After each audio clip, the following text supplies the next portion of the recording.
얼마 전 강동구에서 대형 싱크홀이 발생해 30대 오토바이 운전자가 목숨을 잃었습니다. 싱크홀이 발생한 도로 아래에선 지하철 공사가 진행되고 있었는데 부실 공사가 싱크홀을 발생시켰다는 전문가 주장이 제기됐습니다.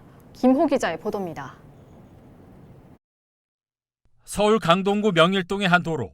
달리던 승용차가 갑자기 도로가 무너지면서 아래로 추락하는가 싶더니 다시 위로 튕겨져 올라옵니다. 뒤따르던 오토바이는 피하지 못하고 그대로 추락합니다. 지름과 깊이가 20m나 되는 대형 싱크홀이 발생하면서 오토바이 운전자가 숨지고 자동차 운전자는 부상을 입었습니다.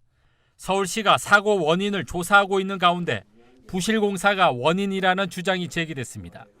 가톨릭 관동대 박창근 교수는 사고 지역은 암석이 아닌 흙으로 이루어져 토지를 강화시키는 작업이 필요하다고 밝혔습니다.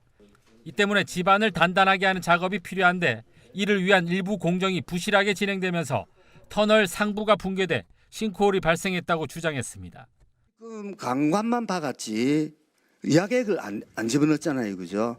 그러니까 이거는 전형적으로 토목공사 현장에서 발생하는 빼먹기 수법입니다. 서울시의 안일한 사전 대응도 도마 위에 올랐습니다. 공사 관계자가 집안 붕괴 우려를 2번이나 제기했고 인근 주유소 측도 바닥 균열이 발생했다며 신고했습니다. 하지만 서울시는 계측기를 통해 살펴본 결과를 근거로 문제가 없다는 원론적인 답변만 내놓았습니다. 서울시가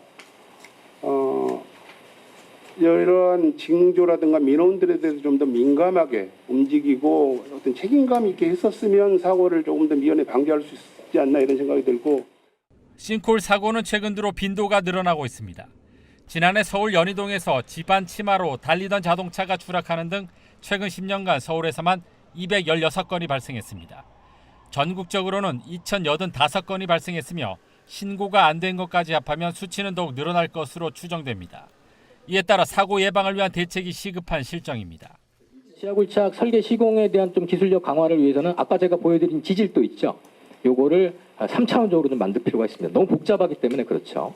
그다음에 지하수 관리라든지 계측기에 대한 성능 검증 이런 것들이 아직은 정례화되어 있지 않아요. 그러니까 이런 것들도 강화시킬 필요가 있고.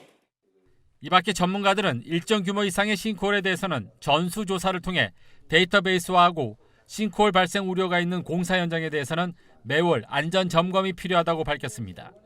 또 서울시가 제작한 재난안전지도 공개를 통해 주민들도 만일의 사태에 대비해야 한다고 주장했습니다. 헬로티비 뉴스 김호입니다.